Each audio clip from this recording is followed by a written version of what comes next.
Hello YouTube, it's your boy Nathan coming to you to do another recap video. Today we are talking 90 Day Fiancé Happily Ever After Season 8 Episode 17, The Troll's Toll. So yeah, we're just going to get on right into it. We got a lot to talk about, so let's just get started. So the first couple I want to talk is Lauren and Alexi. So we left off last week. They decided to go on a date because, it's been hectic for the last couple of months. They just needed, a time to themselves or whatever. And they go out on a date, and Lauren is saying how she wants to go back to work and everything. And, we all know this season after her surgery, Alexi has been taking care of everything, the kids and all that, and taking care of her, you know. Throughout the season, he's not been getting a good edit, in my opinion, because he's been really complaining about doing that. And I'm just like, Alexi, you're a great dude and all that, but you shouldn't be complaining about wanting to take care of your kids. I understand why you're upset with your wife, but I don't know. And so in this conversation, he got kind of got an attitude with it. And Lauren asked him, I want you to be my cheerleader with that. And he actually took that literally. He thought that, what kind of man is going to be a cheerleader to his wife? And we don't mean an actual cheerleader with pom-poms and all that. It means support in her endeavors, basically. And he said, he understands, but still. So, they get into an argument at the restaurant over that and everything. But then the next day they meet up and, they decided to talk things over, talk peacefully about it. And, he said, you know what, if you can combine the two of wanting to, go back to work and still be home with the kids and everything, if you can make that happen, you can make that happen and stuff. So, Lauren was really happy that he finally came to a compromise with that, and they see basically their point of view and all that, basically. Now, in my opinion, I judge it by the previews for next week's episode. I think Lauren is wanting to do another surgery, and he's just about to be like, oh, here we go again, and everything. So we'll see how that plays out. We only got a couple episodes left. So that was Lauren and Lexi. The next couple I want to talk is Ashley and Manuel. For the first time since we met Ashley and Manuel last season on 90 Day Fiancé, and then they got moved over here to Happily Ever After, this is the first time since they got married that they showed some vulnerability. Ashley was upset that Manuel was talking to the mother of his kids more than he had let on. Ashley said that she doesn't mind that he sends money to them because the kids need it. She's upset that Manuel is not telling the full story, the full truth and everything. And I'm not a fan of Ashley, but I do understand her point with that. So in this episode, Manuel actually comes in and asks, are you mad at me? And then he explained, the situation going on with his kids and stuff. And, they really need the money and stuff. And, he said he apologized to Ashley for hiding some things and not being completely honest. And, for the kids, he actually started crying. This is the first time we ever seen Manuel cry, and they cried in each other's arms. And, and Ashley was just like, you know what, you need to show this vulnerability way more than you do. And Manuel even agreed. He's like, I'll try to do better. I will try to do better. So for the first time since their wedding, that was actually a nice heartfelt scene from Ashley and Manuel. Now, I'm still not a fan, not a fan of them, but finally, instead of all the yelling and the screaming and the whininess with them. So that was Ashley and Manuel. Next couple I want to talk is freaking Gina and Jasmine. So Gina and Jasmine, so we seen they're in Miami for the this pageant, Miss International, this international beauty pageant, whatever. And Jasmine's coming out in all I guess all the contestants are coming out in animals animals and doing a little walkthrough and all that. So Jasmine comes out, she's looking like it kind of looked like a pecan, really. And she looked pretty good and like doing her style. She's actually said that she's actually thinking about what Gino told her about, you need to walk like this, you need to smile like that when you do this, and that, and everything. So they do that, and then they go back to the hotel and talk about things. And once again, they get into an argument. Jasmine starts complaining that before that, the contestants asked, like, I guess at every beauty pageant, they ask, what would you change if you won? And, people like to say, make world peace, blah, blah, blah, end world hunger, all that stuff. Well, they basically asked Jasmine to tell her story. She said, I'm here, I got married, came to America and got married. I miss my children. My mom is sick right now, everything. So, it's just all for like a give back, basically. So, and it was beautiful what she said. But they go back to the hotel, and then her and Gina get into an argument about it. And, she doesn't feel like Gino's supporting her much. And then once again, they keep bringing up the intimate life. And, I understand Gino's point with how he feels about the intimacy. He keeps saying how they fight so much and that he's just not sexually attracted to his wife anymore, because he even went on to say that, like, it's getting so bad that she's like becoming ugly to me. And that's a terrible thing to say about your wife, that she's becoming ugly to you and everything. I understand his point with it, though. I've been in that situation where, when you're fighting with your partner so much, and then they want to be intimate, but, you just don't have that urge or try, and then that makes them even more angrier. Jasmine wants it more, and she said, if we don't fix our intimate issues, then I'm not going to stay married to you, Gino, basically. And that's just, I do think Jasmine, like, really, really, like demands him a lot. And, like, she does say hurtful things, but, say how her ex is better, no other girl will want you, and all that stuff. Like, that will destroy a man and a man's confidence. And then she expects to get some from him all the time. And yes, they're married, but still. But at the same time, Gino, on the other hand, he knows that, but he keeps saying that, but he needs to do something other than them stupid little blue pills to fix that situation. I do think Gino needs to get control on his wife in order for him to, like, be able to become, like, satisfy her in that way, because Jasmine is beautiful. He has a beautiful wife, so that's not the issue. I understand his point as a man, but at the same time, quit saying it every time to her, because the more you keep bringing and saying that same thing to her, she's just going to just make excuses and start crying and play victim and all that. So, that's just my opinion with that one. So, yeah, that was Gina and Jasmine. Next couple I want to talk is Emily and Kobe. So we're coming off of, like, one of the greatest weddings in 90-day history. They're packing up to come back to America. Kobe surprises Emily with a suggestion, saying that he wants to live in Cameroon. And I'm just like, oh, here we go. And I'm thinking, he wants to live in Cameroon. He's been back home for a couple weeks, and, they've had, they were treated like royalty basically that whole time. And I understand his point and how homesick he is, but at the same time, like, I think this was just like a producer thing, because, like, what's really there in Cameroon? Like, okay, going back to a couple weeks, Kobe keeps saying that he could start a business, or he has a business, he could work here easily, and things are cheaper here in Cameroon. That may as well be so, but my question is that, like, when the mom got the goat or whatever, when they, like, sold her for the goat or something, that thing a couple weeks ago, that was only like $1.47 American. And I guess in Cameroon, that's still expensive.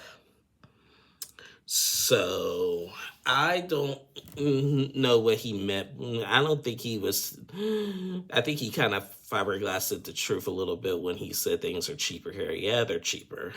Yeah, it goes only $1.75 or whatever, but that's expensive in Cameroon. He has to think about that. Emily, like, at first she was not thrilled with the idea. She was like, and he didn't like that, but he said he's not going to give up on that. So they pack up and go get in the car, get the parents to get and the kids to the airport, and they talk about it in the car. And Kobe feels like he wants his kids to experience more of this of the Cameroon culture and stuff, especially for their oldest. But the oldest is not going to remember. They keep saying that their oldest son is not going to remember this like trip like that much. Like right now at his early ages, maybe when he gets a little bit older, we could try this. So Emily took back her answer. She says she's not saying no, but the timing of it is not right, because Kobe said he doesn't want to live here permanently. He wants to live here for a year or two, for them to like learn more about the culture and stuff and everything before just going back to America. Fair enough, but they got 3 kids. They had 2 at the time, but now they got 3. And I think just the biased opinion and the typical American in me saying they'll get a better education here in America and stuff, and then like once they get a little bit older, then try that. So they said they're going to keep that option open. So we'll see. But other than that, still the best couple of the season. Next couple I want to talk is Pat and Thais. Now, last week, Patrick and Thais came to an agreement that we're going to go on a vacation with the family. Thais' father's going to come, and Patrick's brother John is going to come. And we're going to see how this works out, right? So they get in the car all together and the baby, and they go on this 3-hour trip, and they're going to go to some kind of lake or whatever. Freaking John and Carlos, Thais' dad, they are hitting it off. They like John they neither one of them understand each other, but they hitting it off. They're having drinks, they're talking, they're laughing, goofing off. And Patrick and Thais are just like, well, we don't like this. And because this is like really his last chance to get the blessing. And we're just like, he's hanging out with John more than us and everything. So they go to this lake, and they were going to chill on this lake and on this dock. Thais is scared of water. This dock was was basically just like a pathway, had plenty of space. She's like overreacting and like falling to the ground, thinking she's gonna tip over and everything. Carlos just took the baby and walked across normally, and Patrick and John was like, "Come on, Thais, this is not that bad." And then Patrick said, Thais is scared of water. She won't even get in the pool at home and everything. So they eventually get over there, get on the dock and whatever, and they start chilling. And Patrick asked Carlos, like, do you want to go fishing? And he said no. Do you want to go jet skiing? He also said no. And Thais is like, I thought you liked jet skiing, Dad. And he was like, yeah, but I'm just not in the mood right now. He's just not taking the time to get to know Patrick. He really doesn't like Patrick, but he's liking John. So John's like, Carlos, where can I get like beer or something? And he wants to goes get some beer for him, and they just, like I said, John and Carlos are just hitting it off like they buddy. And we thought that like John was gonna ruin this. And he's actually making it better. He is ruining it in a good way, though, in my opinion. Because now, and Carlos even said, like, look, John is getting to know me, taking the time and hanging out with me, spending time with me and stuff, and Patrick ain't doing that. But at the same time, John is not under the pressure. Patrick is under the pressure, but at the same time, Patrick is kind of trying, but you keep denying him. So, he needs to, and he also needs to check his daughter too, because this whole situation wouldn't happen if Thais didn't lie about what she was doing in the first place. So if she didn't lie about her thing with Patrick, then like they would have had the blessing, because Patrick said that he would have asked you for the blessing, having Thais would have told you up front and been truthful and stuff and everything. So it is what it is. So we're going to see you next week when the last chance for them to get that blessing. So that was Patrick and Thais. Next couple I'm going to talk is Angela and Michael. Now, this is the first time where I almost had tears in my eyes on an Angela and Michael scene. Angela walked into her house. Last week we saw Michael finally arrive to America. Angela walks into her house to see Skyla and the grandkids. And, she's playing it off. She wants to surprise them and everything. And her and Skyla were talking, and all the grandkids was like, Mima, you're back, basically, and everything, and everything. And, her and Skyla started talking, and Skyla just having her doubts. So she's like, Mama, if it's not meant to be, it's not meant to be, and everything. And all that stuff that happened in Ivory Coast, and you're still with them. And she tried to explain, it sounded bad at first. He explained it. It's not really that bad. Yeah, okay. So the next thing you know, there's a knock on the door. And Angela was just like, that might be my luggage. And Skylar's like, Mom, it's late. It's late. And she's like, no, it's probably my luggage. Go get it. And the grandkids answer the door. They answer the door, and lo and behold, it's Michael. The kids just started screaming like, Papa Michael! Like, and Skylar was just like, what? she was really surprised. And Michael came in, all the grandkids loved on him and everything. It was a beautiful moment. Michael and Skylar even hugged it. Skylar was just like, I'm surprised with all this. I'm not going to ruin the moment. I'm going to let them enjoy the moment, but this thing ain't over. It ain't over, basically. But it was such a beautiful moment that when Michael came in and all the grandkids were like, Papa Michael, and everything, it was like, that almost brought me to tears. And that's the first time I could say that about an Angela and Michael scene. That was beautiful.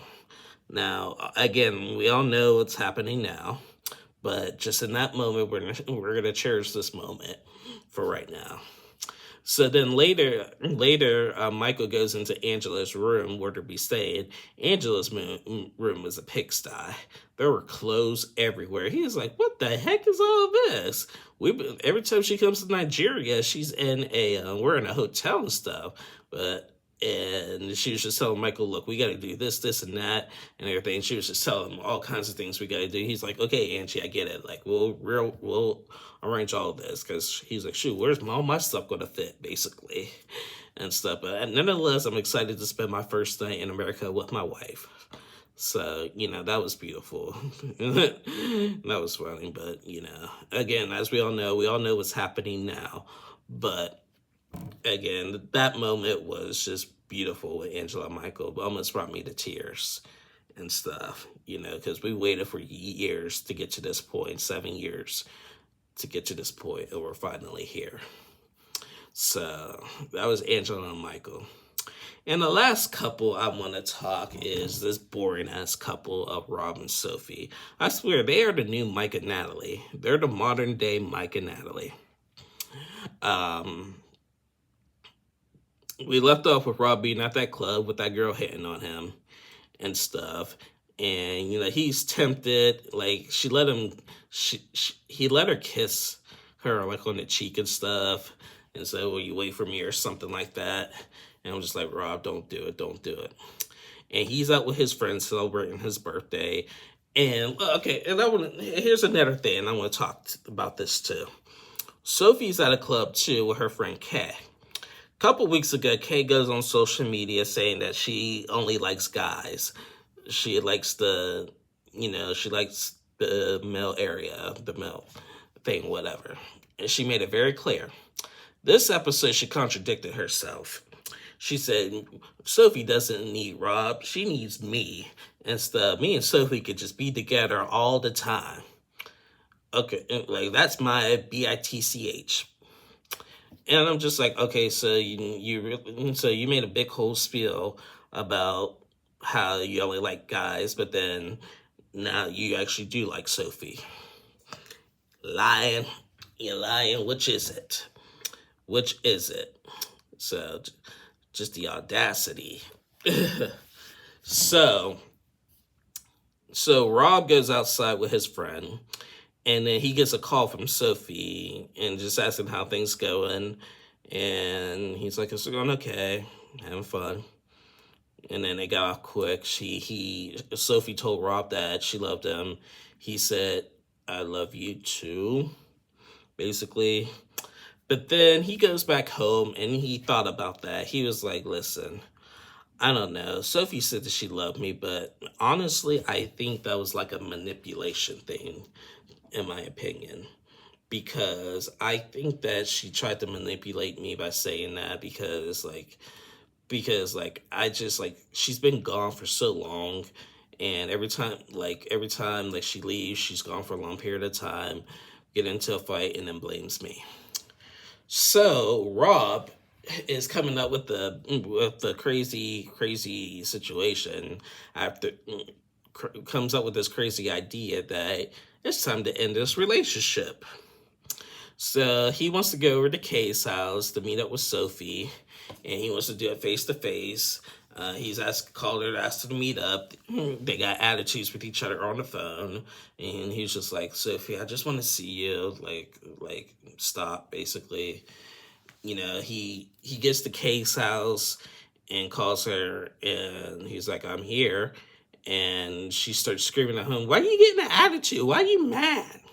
And everything. He's like, just come out. She's like, I'm getting ready. So he goes sit on the chair, and he's about to break up with Sophie.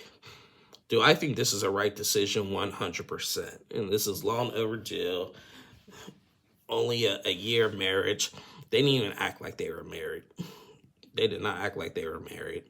So we'll see next week when the full conversation comes, but I'm so tired of this couple. And then we're going to be seeing them on The Last Resort as well. River has it.